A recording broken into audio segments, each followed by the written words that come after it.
will always be greater than sin. Grace will always be greater than sin. Calvary has proven it time and again.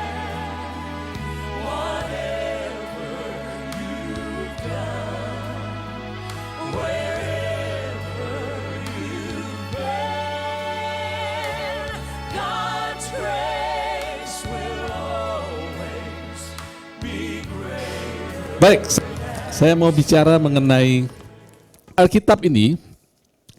Itu sebenarnya cuma bicara tentang 3 hal, ya, cuma 3 hal. Kita kerucutkan semua. Memang di dalam Alkitab ada bicara soal kekudusan, soal apa lagi?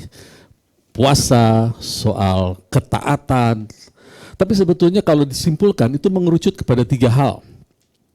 Yang pertama adalah mengenai raja, ya, raja. Kemudian kedua dia bicara mengenai kingdom, terpaksa pakai bahasa Inggris. Pertama king, kedua king, domain, ya. Ketiga mengenai royal family, keluarga kerajaan. Saudara bicara apa saja pasti ujung-ujungnya ke situ. Mau bicara grace, kasih karunia, Alkitab bilang karena kamu menerima kerajaan, have grace, miliki kasih karunia. Mau bicara iman, 5 jawatan diberikan supaya kita bersatu, unity in faith, bersatu dengan raja itu. Apa saja, mau bicara apa saja, ujung-ujungnya ketiga hal ini. King, kingdom, dan royal family. Nah, kingdom itu adalah spirit, roh. Jadi kalau kita bicara raja, jangan bayangkan satu kerajaan, istana, kemudian ada pengawal, ada singgasana, terlalu jauh itu, saudara. Kingdom yang dimaksud di dalam Alkitab adalah dominion, dominasi. Jadi waktu Allah mengatakan, baiklah kita menciptakan manusia yang segambar dan serupa. Segambar dan serupa disatukan menjadi karakter atau otoritas. Gambar Allah, rupa itu adalah fungsi. Jadi waktu kita berbicara, itu adalah hukum yang berlaku atas tubuh kita, atas lingkungan kita. Itu disebut fungsi, rupa, likeness. Kemudian yang kedua, let them have dominion. Nah kata dominion, dominasi, ini yang hilang. Karena fungsinya, rupanya, likenessnya hilang, maka dominionnya hilang. Saya tidak katakan hilang musnah, saudara. Menyimpang. Kalau Bapak Ibu Saudara pernah dengar istilah harta, tahta, dan wanita, sekarang bisa diganti pria. Harta, tahta, dan pria. Itu adalah abuse dari dominion. Kenapa orang ingin berkuasa, ingin punya harta banyak? Harta bisa diambil dengan berbagai cara. Menghalalkan segala cara disebut mamon. Jadi mamon itu bukan uang ya. Mamon itu adalah cara kerja yang jahat. Maka penyimpangan dari dominion, dari kingdom itu, pertama adalah mencari harta. Supaya bisa menguasai orang. Dan faktanya kalau kita punya harta, kita menguasai orang. Gitu ya. Kemudian tahta. Setiap orang pingin masuk ke posisi tertinggi. Itu juga abuse dari dominion. Tuhan Yesus katakan kalau orang ingin berkuasa, hendaklah ia melayani. Beda dengan kingdom, dengan kerajaan Allah. Bertolak belakang. Harta, tahta, dan terakhir adalah manusia ingin menguasai sesamanya. Sesama gambar dan rupa Allah itu tidak boleh menguasai. Tapi karena dia ingin menguasai, ya karena Allah menciptakan kita sebagai makhluk biologis, kita punya daya tarik. Pria ke wanita, wanita ke pria. Maka terjadilah yang namanya penyimpangan di wanita atau pria sekarang bisa. Dan pria bukan hanya dengan wanita, pria dengan pria bisa, wanita dengan wanita bisa. Itu semua adalah abuse dari dominion. Makanya Tuhan datang kembali mengembalikan dominion, dominasi. Ya, itu sebabnya Alkitab ditulis, ya, Itu berisi hukum-hukum Allah, ya, ketetapan-ketetapan Allah, perintah-perintah Allah, janji-janji Allah. Nah, kalau Bapak Ibu Saudara ingin melihat di sini, sering saya katakan, Bapak Ibu Saudara tinggal buka Mazmur 119, di situ komplit apa itu visi dari kerajaan. Ada hukum, perintah, firman, janji-janji. Setiap ada 176 ayat, setiap ayat itu ada hukum-hukum Allah dalam berbagai manifestasi. Pernah baca Mazmur 119 ya, Mazmur terpanjang 176 ayat, dan setiap ayat itu ada manifestasi dari hukum Allah. Kenapa itu harus ditulis? Supaya kita anak-anak Tuhan belajar melihat siapa kita, kemana kita mengarah, dan bagaimana kita berjalan. Itu disebut dirangkaikan dalam satu kata, disebut visi. Kita belajar Alkitab, visi, hukum-hukum Allah, ketetapan Allah, itu akan mendrive planning hidup kita. Jadi setelah kita masuk kerajaan, kita diampuni, kita ditebus, cuma satu kali kita dikuduskan, cuma satu kali ya, nggak lebih nggak kurang. Tapi masa expire-nya selamanya. Ya, satu kali sampai selama. Ibrani 10 ayat 10 bilang seperti itu. Setelah itu apa? Gitu kan? Setelah itu kita membuat rencana untuk kehidupan kita ke depan. Bagaimana kerajaan itu harus bermanifestasi setiap hari dalam hidup kita. Nah, mengenai rencana ini, saudara, jangan bilang rencana Allah pasti terjadi dalam hidup kita. Belum tentu. Ada dua makhluk di dunia ini yang kalau berencana, itu nggak ada yang bisa menghalangi. Kita buka sebentar kejadian 11 ayat 6. Makhluk pertama yang Allah ciptakan, Allah bilang begini, mereka ini satu bangsa dan satu bahasa untuk semuanya ini baru permulaan usaha mereka, mulai dari sekarang apapun juga yang mereka rencanakan, garis bawah itu rencanakan, apapun juga yang mereka rencanakan, tidak ada yang tidak akan dapat terlaksana. Artinya nggak ada yang bisa menghalangi. Ya. Ini yang disebut free will. Orang debat soal free will manusia nggak punya free will. Ya silakan, nggak apa-apa ya. Tapi tanpa sadar dia sedang memaksakan kehendaknya terhadap kita. Begitu ya. Itu makhluk yang tidak bisa dihalangi rencananya. Tapi berhasil nggak? Bisa berhasil, bisa gagal. Coba perhatikan kata-katanya ya. Tidak ada yang tidak akan dapat terlaksana. Artinya tidak ada yang bisa menghalangi. Bisa gagal, bisa berhasil. Sekarang ini makhluk kedua. Atau oknum pertama adalah Ayub pasal 42 ayat 2. Kita buka. Perhatikan kata rencana. Di situ ada kata rencana, di sini pun ada. Aku tahu bahwa engkau sanggup melakukan segala sesuatu segala sesuatu. Dan tidak ada rencanamu yang gagal. Kata yang dipakai dalam bahasa Ibrani dan akar katanya sama. Jadi apa yang manusia rencanakan tidak ada yang bisa menghalangi. Dia mau sukses, dia mau memberkati banyak orang, bisa terjadi, bisa gagal. Nggak ada yang bisa menghalangi. Kita maju terus. Kalau rencana Allah tidak akan gagal, bisa ada yang bisa menghalangi ya? Ada. Siapa? Rencana manusia. Jadi hati-hati saudara, dengan kita kadang-kadang terlalu baik sama Tuhan, waktu diberkati itu semua karena Tuhan, waktu kena kecelakaan juga karena Tuhan. Gak sopan itu. Iblis tidak bisa memberikan kita kecelakaan, sakit, penyakit. Iblis tidak bisa memberi. Hanya Allah yang memberi. Iblis hanya bisa mengambil, mencuri, membinasakan. Waktu kita sakit, iblis mencuri kesehatan kita. Dengan cara apa? Kita dibujuk untuk begadang tiap hari. Tidur di atas jam 12. Kita diarahkan untuk minum kopi 4 gelas sehari. Enak soalnya.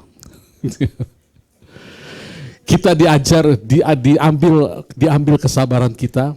Ini iblis tidak bisa memberi. Iblis mengencourage kita untuk marah-marah tiap hari. Akhirnya stroke kita. Dia tidak bisa memberi apa-apa. Dia hanya bisa mengambil. Allah yang memberi segala yang baik. Ya. Itu sebabnya Allah katakan, samakan rencanamu dan rencanaku. Jadi kita ini jadi makhluk yang paling super power. Kalau mau punya rencana tidak gagal dan tidak bisa dihalangi, samakan dengan rencana Allah. Setelah itu saudara, tadi yang pertama adalah hukum-hukumnya atau visi kerajaan. Yang kedua adalah rencana. Yang ketiga ini juga penting. Komunitas.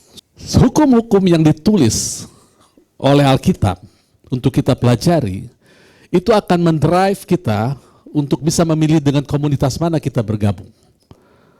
Ya. Memang pergaulan yang buruk kata Alkitab merusak kebiasaan baik. Tapi jangan salah, di dalam Roh Kudus kebiasaan baik bisa merusak pergaulan yang buruk. Betul ya? Daud itu dikelilingi oleh preman, orang sakit hati, penagih utang, debt collector semua. 400 orang. Daud tidak menjadi salah satu dari mereka, tapi mereka menjadi seperti Daud. Dari situ lahir orang perkasa. Jadi kita disuruh memilih komunitas kita, sambil mempelajari ketetapan-ketetapan Tuhan, kita merubah komunitas kita. Memberkati mereka. Itu baru disebut dengan normal use dari kingdom. Karena ada abuse, abnormal use dari kingdom, yaitu harta, tahta, dan lawan jenis tadi. Tapi ada normal use dari kingdom, yaitu penggunaan otoritas yang normal. Itu sebabnya, Bapak Ibu Saudara, message yang Tuhan Yesus bawa ke dunia ini adalah kerajaan. Kita akan buka secara cepat ayat demi ayat, hanya untuk mengkonfirmasi saja. Ya. Kita buka dari Galatia 4 ayat 4. Galatia 4 ayat 4. Tetapi setelah genap waktunya, bahasa Inggrisnya bilang in the fullness of time, maka Allah mengutus anaknya yang lahir dari seorang perempuan dan takluk kepada hukum Taurat. Saya ingin bahas mengenai genap waktunya ini, supaya kita mengerti kingdom dari satu sisi. Kingdom bisa dimengerti dari banyak sisi, tapi ini sisi yang cukup penting juga. Kita kadang-kadang bertanya, apa itu genap waktunya? Apa ukuran genap waktu yang ditentukan oleh Allah? Gitu ya. Karena terlalu lama, Bapak Ibu Saudara. Kalau kita lihat yang terekod di Alkitab, dari mulai zaman Adam sampai Yesus datang itu 4.000 tahun, lama bener. Kenapa enggak waktu manusia jatuh di Kejadian pasal 3, kenapa enggak Yesus datang di pasal 4? Selesai masalah. Kenapa ada istilah genap waktunya? Apa itu? Apa yang dimaksud genap waktunya? Kalau kita bisa paham ini, saudara, kita bisa paham ini, kita pasti exciting berjalan dalam kerajaan. Ya. Nah, Alkitab mengatakan pada waktu Yesus datang ke dunia ini, dinubuatkan oleh Daniel. Daniel, kita buka Daniel 2 ayat 4, ayat 44. Ya. Saya mau menerangkan apa yang dimaksud dengan genap waktunya. Waktu Daniel diberi mimpi Nebukadnezar mengenai patung kerajaan, ya saya pernah bahas di sini, patung itu dari patung Babel itu dari mulai kepala emas, lalu pundak perak, media Persia, kemudian di sini ada perunggu dan besi. Kemudian ada kalimat begini di bagian besi, ya. Itu patung itu kalau ditidurkan menjadi timeline kedatangan kingdom. Jadi kalau patung itu berdiri kita tidurin, itu menjadi waktu kedatangan kerajaan. Nah, pas kalau patung ditidurkan, kepalanya di sebelah sini, kakinya di sini kan. Nah, ini yang dimaksud. Tetapi pada zaman raja-raja, Allah semesta langit akan mendirikan suatu kerajaan yang tidak akan binasa sampai selama-lamanya, dan kekuatannya tidak akan beralih lagi kepada bangsa lain. Kerajaan itu akan meremukkan segala kerajaan dan menghabisinya, tetapi kerajaan itu sendiri akan tetap untuk selama-lamanya. Ini adalah kerajaan Allah. Ya. Nah, saya harap Bapak Ibu Saudara nggak bingung, saya loncat sebentar. Untuk supaya dua orang bisa berkomunikasi dengan baik, maka background pikirannya harus sama. Jadi untuk Allah mengkomunikasikan kedatangan Yesus Kristus ke dunia, dia tidak bisa datang di Kejadian pasal 4. Karena Allah akan setengah mati ngajarin kita soal kerajaan, karena fokus dia bukan hanya keselamatan, tapi manusia yang menjadi raja-raja yang mengekspand surga di bumi. Itu sebabnya Allah tunggu dulu sampai sekian lama, semua itu tergantung manusia. Waktu setelah tahun 4.000 tahun setelah Adam, baru muncul kerajaan-kerajaan yang memakai sistem kerajaan Allah tanpa mereka sadari. Dimulai dengan Raja Fenisia, kecil, kemudian Romawi. Romawi ini memakai sistem kerajaan Allah tanpa mereka sadari. Contoh begini ya, kalau zaman dulu, raja itu ingin mengkoloni. Jadi Romawi ini adalah kerajaan pertama yang memakai sistem kolonialisme. Kalau dia ingin mengkoloni satu daerah, maka dia akan ke daerah itu, dia akan bunuh semua orang situ, lalu sisanya dijadikan budak. Kerajaan Allah juga begitu. Kerajaan Allah waktu dia ingin mengekspan bumi yang notabene milik Allah, dia bunuh semua manusia di dalam Kristus Yesus. Sudah nangkap? Dia tidak bisa datang di pasal keempat karena manusia akan dikasih tahu nggak akan ngerti. Saudara. Tapi setelah ada kerajaan yang menjiplak persis sistem kerajaan Allah, mengkoloni, mengirim gubernurnya ke situ, lalu bahasanya dirubah segala macam, semua sistem kerajaan yang Allah dipakai oleh Romawi, baru di situ Allah katakan ini saatnya. Mari maju, anakku kau pergi, turun tahun 4000 tahun setelah Adam. Lalu Allah menyediakan untuk kematian manusia di bumi, Allah menyediakan satu tubuh namanya Yesus Kristus. Setiap orang yang ingin masuk ke dalam kerajaan harus dibunuh di dalam Kristus Yesus. Maka kemudian orang itu lahir kembali, maka Yesus Kristus menjadi rahim, tempat lahir kita. Karena orang lahir baru dari rahim, saudara. Sekali lagi bukan jatuh dari langit kayak Mr. Bean. Jadi Yesus adalah rahim kita. Kita lahir baru menjadi manusia ciptaan baru. Jadi yang ditunggu oleh Allah itu adalah sistem kerajaan, sehingga manusia mengerti itu loh kerajaan, namanya kerajaan begitu. Nah sekarang Allah masuk, bicara soal kerajaan, baru nyambung. Kalau nunggu kerajaan Singosari dan Majapahit, terlalu lama lagi, mundur lagi. Jadi tepat waktunya dia turun. Kemudian raja-raja semua mengadop sistem kerajaan itu. Kolonialisme di mana-mana, Belanda masuk, Portugis masuk Indonesia, lalu ganti Belanda, terus semua sistemnya sama. Sehingga sekarang orang Kristen di Indonesia jadi ngerti kalau bicara kerajaan, sekalipun negara kita adalah negara republik. Oke? Ya. Nah, kemudian kita buka Daniel 7 ayat 27. Maka pemerintahan, kekuasaan dan kebesaran dari kerajaan-kerajaan di bawah semesta langit akan diberikan kepada orang-orang kudus, yaitu kita, saudara dan saya, umat yang maha tinggi. Pemerintahan mereka adalah pemerintahan yang kekal dan segala kekuasaan akan mengabdi patuh kepada mereka. Saudara lihat dominion dikembalikan, Kejadian 1 ayat 27, biarlah mereka mendominasi, dikembalikan. Ini jangan sampai hilang, saudara. Ya.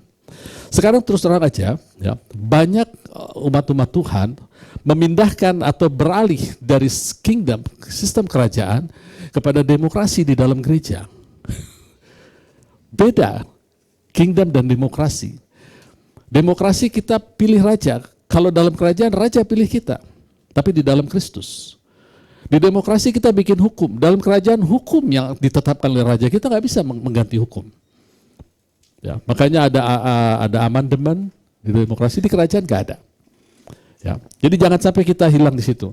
Nah kemudian secara cepat saya akan bicara mengenai bagaimana dari mulai Yohanes Pembaptis, dia juga memberitakan raja. Kita buka memberitakan kerajaan. Kita buka Matius pasal 3 ayat 2. Ya, kita buka agak banyak ayat sekarang. Ini adalah berita Yohanes Pembaptis. Yohanes tidak memberitakan baptis. Dia memberitakan bertobatlah sebab kerajaan surga sudah dekat. Dia tidak bilang bertobatlah sebab agama baru sudah datang. Bukan agama, kerajaan. Kemudian Matius pasal 4 ayat 17. Sekarang ini khotbahnya Tuhan Yesus. Sejak waktu itulah Yesus memberitakan bertobatlah sebab kerajaan surga sudah dekat. Perhatikan, Tuhan Yesus tidak pernah cerita darah Yesus.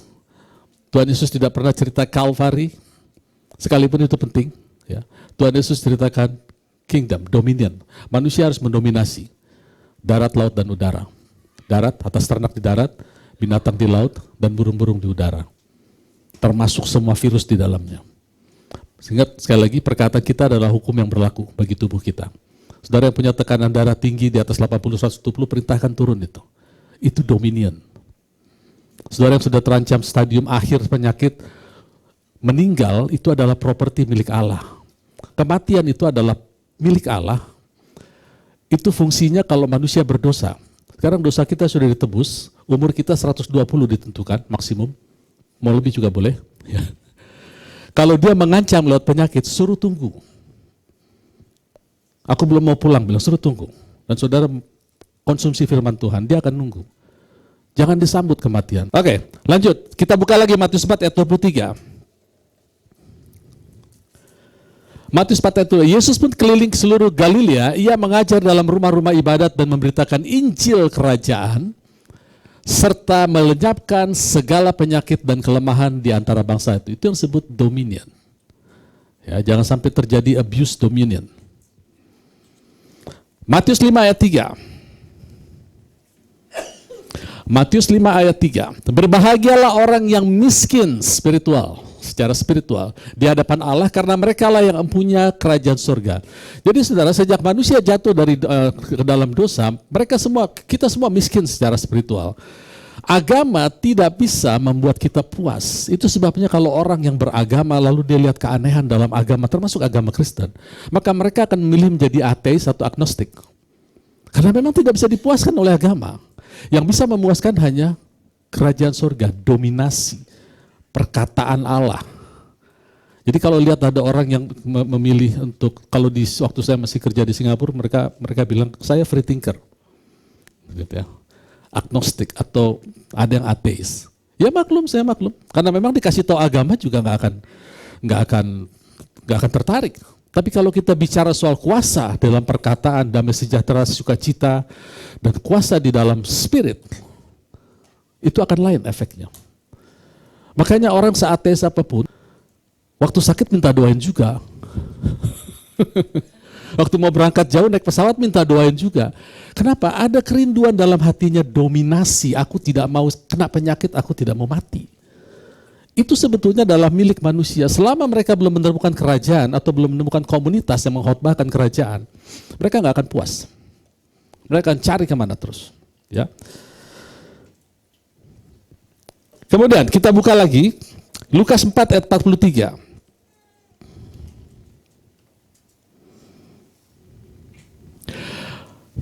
Tetapi ia berkata kepada mereka, juga di kota-kota lain aku harus memberitakan Injil kerajaan Allah, sebab untuk itulah aku diutus. Jadi Tuhan Yesus itu memberitakan Injil dominasi kerajaan Allah. Ya. Buka lagi satu lagi, Matius 12 ayat 28. Tetapi jika aku mengusir setan dengan kuasa roh Allah, maka sesungguhnya kerajaan Allah sudah datang kepadamu. Jadi sekali lagi Bapak Saudara, kalau kita bicara kerajaan, jangan bayangkan singgasana, istana, pengawal berkuda, jangan. Simple aja, dominasi di dalam perkataan kita. Kapan kerajaan itu masuk ke dalam kita? Ketika kita menerima Kristus sebagai juru selamat pribadi. Kingdom di dalam kita. Kapan dia memanifestasi menjadi king domain di dalam keluarga, dalam pekerjaan, dalam bisnis kita? Ketika kita mengucapkan perkataan. Kalau kita diam saja, kingdomnya di dalam, gak keluar. Kita punya lingkungan yang toksik, kita kalah jadi toksik. Kita tinggal di lingkungan yang rusak, itu kita ikut rusak. Seharusnya tidak. Kingdom harus bermanifestasi setiap hari. Kita lihat ya, waktu kita dipanggil menjadi bersekutu dengan Tuhan, paling tidak ada 3 yang saya tandain. Yang pertama, kita menjadi citizens, kita punya citizenship, warga negara kerajaan surga. Oke ya, kita sudah dipindahkan, kita dilepaskan dari kerajaan gelap, masuk ke dalam kerajaan terang. Satu. Kedua, kita masuk ke dalam satu kabinet kerajaan yang disebut eklesia. Diterjemahkan menjadi gereja. Nah, gereja yang sekarang jauh dengan pengertian eklesia pada zaman Tuhan Yesus. Ya, eklesia itu adalah terminologi politik yang dipakai oleh Romawi dan Yunani, di mana mereka mengumpulkan orang-orang tertentu yang disebut kabinet, lalu orang-orang ini dicekoki atau diimpute pikiran kaisar. Gak boleh ada yang melawan pikiran kaisar, mati. Ini disebut eklesia. Nah, istilah eklesia ini dipakai oleh Tuhan Yesus untuk mengumpulkan orang-orang yang diselamatkannya. Dikumpulkan untuk disatukan pikiran dia dengan umatnya, maka dia katakan, orang-orang yang mengerti pikiran Allah disebut menerima pewahyuan. Makanya Tuhan Yesus mengeluarkan istilah pewahyuan waktu dia mendengar Petrus mengatakan, engkau adalah Mesias, anak Allah yang maha tinggi. Maka Tuhan Yesus bilang, ini nih, di perkataan seperti ini aku akan bangun my eklesia. Kenapa harus ada kata my? Karena ada eklesia yang lain. Eklesianya kerajaan Romawi. Tuhan Yesus gak mau sama. Itu eklesia orang, ini my eklesia. Kita masuk ke dalam eklesianya Tuhan Yesus. Itu sebabnya tema di dalam Alkitab adalah perubahan pola pikir anak-anak kerajaan. Berubahlah oleh pembaruan budi. Itu supaya kita menjadi eklesianya Tuhan. Itu yang kedua ya, citizenship, lalu eklesia. Yang ketiga ada istilah ambasador, pernah dengar? Ambasador itu adalah, dalam pengertian secara harafiah adalah orang yang senior, paling tua. Tiga-tiganya kita punya, saudara ya. Nah, ambasador ini adalah embodiment of kingdom. Apa bahasa Indonesia embodiment of kingdom? Kerajaan yang menjadi body, menjadi tubuh. Jadi waktu kita dikatakan kita mengerti bahwa kita ambasador, kita bukan manusia, saudara. Kita ini country, negara. Ada orang nempelin kita, dia nempelin ke negara. Ada orang yang menekan kita, dia menekan negara. Tanggung sendiri akibatnya. Itu sebabnya waktu umat Kristen ditekan di gereja, zaman gereja mula-mula, rajanya turun tangan. Dia bilang sama Saulus, Saulus, kau aniaya aku. Aniaya yang mana Tuhan? Kau aniaya umatku, kau menganiaya aku. Karena umat Tuhan adalah ambasador. Itu adalah the embodiment of country. Sama dengan sekarang kalau sudah ketemu ada duta besar di jalan, lagi jalan, saudara tempeleng karena nyenggol mobil kita, itu menjadi insiden internasional, saudara. Betul, itu akan diusut oleh negara. Kenapa? Karena kita sedang mengkasari seorang ambasador. Ini perlu kita sadari, saudara, bahwa kita adalah citizen, kita adalah eklesia, kabinet Allah, ya, dan kita juga ambasador. Tapi nggak semua orang mau maju sampai ke level ambasador. Kalau ada penyakit masuk ke dalam tubuh kita, penyakit itu nyari gara-gara, saudara. Dia harus keluar bagaimanapun caranya. Oh, tapi penyakitnya Pak itu sudah DNA dari keturunan dari atas, kita emang sakit seperti itu. Nggak ada cerita, saudara. Makanya waktu kerajaan Allah masuk, kerajaan masuk ke satu negara di mana-mana, dia hapus historical dari negara atau tempat dia masuk. Belanda masuk ke Indonesia, dia hapus cerita-cerita Singosari, Majapahit, semua Diponegoro dia hapus. Karena dia bawa histori sendiri. Ketika kerajaan Allah masuk ke dalam tubuh kita, dia hapus semua histori kita. Sakit penyakit keturunan tuh nggak ada cerita itu. Keterikatan nenek moyang tutup semua. Cuma masalahnya kita mau terima nggak fakta itu. Kalau kita tidak terima, maka iblis akan ganggu kita. Gitu ya. Jadi masuknya kerajaan ini membuat kita bukan hanya sebagai makhluk biasa, kita adalah negara, kerajaan. Karena kerajaan ini adalah spirit, roh. Nah, sebagai ambasador, seorang duta besar, uang makannya ditanggung, pakaiannya ditanggung, mobilnya dibeli oleh negara yang mengutus, travelingnya semua di cover oleh negara. Demikian juga dengan kita. Makanya Tuhan Yesus katakan, mengapa kamu khawatir tentang apa yang harus kamu makan, kamu minum, tentang pakaian, minuman, segala macam. Mengapa? Semua itu dipikirkan oleh orang-orang pagan. Tapi kepadamu akan ditambahkan. Itu ambasador. Kenapa banyak anak Tuhan belum mengalami itu? Karena belum sampai ke level ambasador. Kita adalah ambasador. Kita adalah warga negara. Kita adalah eklesia. Tiap minggu kita kumpul di sini, inilah eklesia. Karena manusia kreatif seperti papanya, like father, like son, maka muncullah praise and worship. Muncul segala sesuatu yang sifatnya kreativitas yang Allah berikan dalam rupa-rupa karunia. Kecuali doa ya. Doa itu bukan karunia. Doa tidak pernah menjadi ministry dalam Alkitab. Doa tidak pernah merupakan karunia. Doa adalah nafas hidup. Nafas Kristus, kita adalah Kristus, bagiku hidup adalah Kristus, nafas kita disebut doa. Ya. Jangan jadi pasukan doa, saudara. Yang namanya pasukan selalu malaikat. Oke, satu lagi. Ya, di dalam kerajaan, warga negara tidak perang. Yang melakukan peperangan adalah tentara Allah. Coba kita buka ya. Saya mau cerita soal raja kita dia supaya kita makin paham. Nanti kita akan berjalan sesuai dengan pengertian kita. Ya. Kita buka di Matius pasal 26 ayat 53. Waktu itu Yesus ditangkap di Taman Getsemani. Lalu Tuhan Yesus marah, dia bilang begini, atau kau sangka bahwa aku tidak dapat berseru kepada Bapakku supaya ia segera mengirim lebih dari 12 pasukan malaikat membantu aku. Ya, Tuhan Yesus dia bilang, kau kira aku tidak bisa mengirim lebih dari 12 believer, orang percaya untuk membela aku? Bukan orang percaya. Yang bertugas membela warga adalah pasukan malaikat. Jadi yang membela saudara adalah pasukan malaikat. Kalau saudara ambil alih jadi pasukan, malaikatnya nganggur. Dia cemburu sama saudara. Kita kasih perintah, kita memperkatakan firman, malaikat bergerak. Harus dibiasakan. Ada satu insiden lagi, waktu Tuhan Yesus dicatat di Yohanes, tapi latar belakangnya begini. Waktu Tuhan Yesus ditangkap, dibawa ke Kayafas, dia diam. Gak banyak ngomong. Kita buka ayatnya ya, supaya nanti kita bisa lihat. Matius 27 ayat 12. Matius 27 ayat 12. Ya. Kita lihat bagaimana perilaku seorang raja, itu akan menjadi perilaku kita. Ya. Tetapi atas tuduhan yang diajukan imam-imam kepala dan tua-tua terhadap ia tidak memberi jawab apapun. Karena sekarang itu Tuhan Yesus bilang gini, aku raja, kamu ada orang agamawi, religious people, bukan levelku. Aku gak akan jawab, kamu ngomong apa juga terserah. Aku datang ke sini membawa kerajaan, bukan bawa agama. Jadi dituduh apapun dia gak jawab. Waktu dia dibawa pada Pilatus, baru dia exciting. Ini level saya. Lalu Pilatus bilang begini, Yesus, tidak tahukah kamu bahwa aku bisa melepaskan kamu, aku bisa mematikan kamu? Wah, ini exciting nih. Statement seperti ini dijawab oleh Tuhan Yesus. Dia bilang gini, tahukah kamu, engkau tidak memiliki kuasa apa-apapun terhadap aku kalau tidak dikaruniakan dari atas. Kata-kata yang menakutkan keluar lagi nih. Yohanes pasal 18 ayat 36.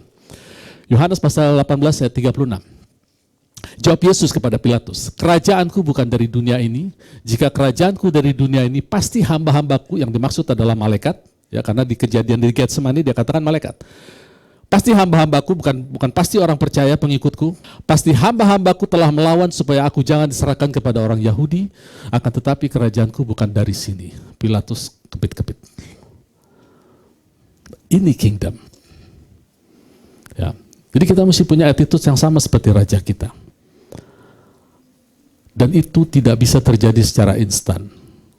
Pergaulan kita dengan hukum-hukum Allah, ketetapan Allah, janji-janji Allah harus lebih intens lagi.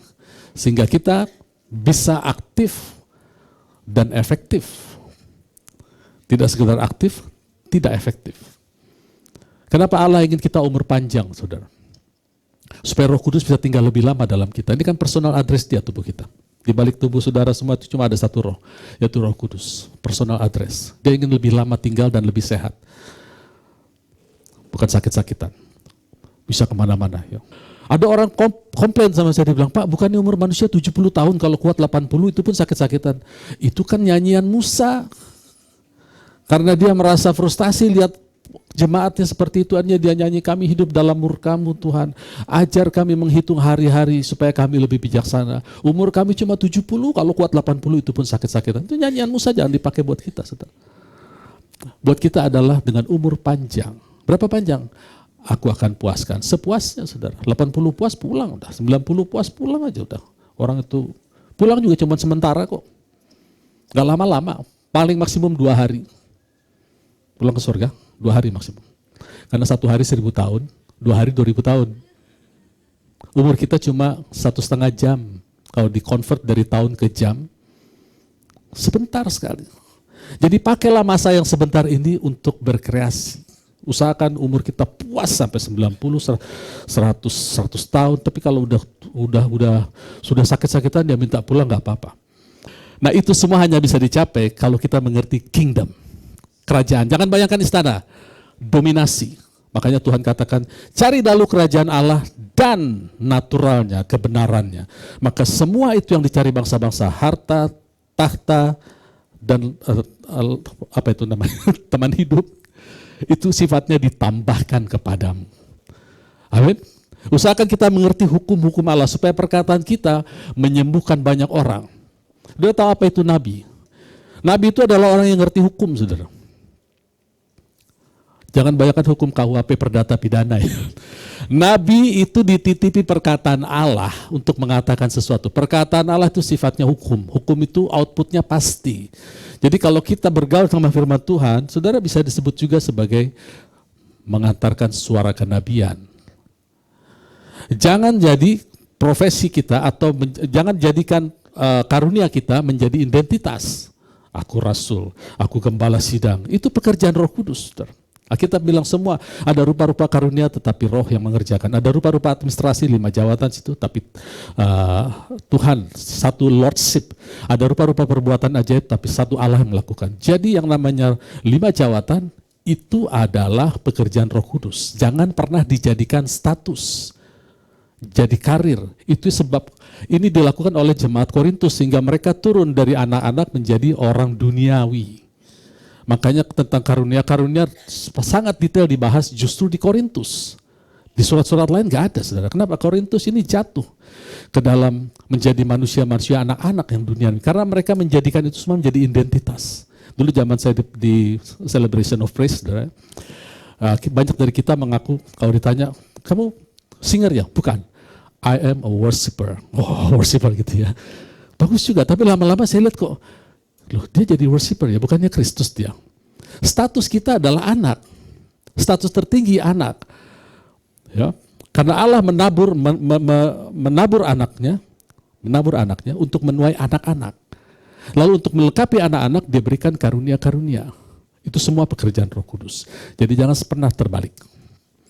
Yang terutama adalah anak-anak yang berjalan dengan kuasa kingdom. Amin.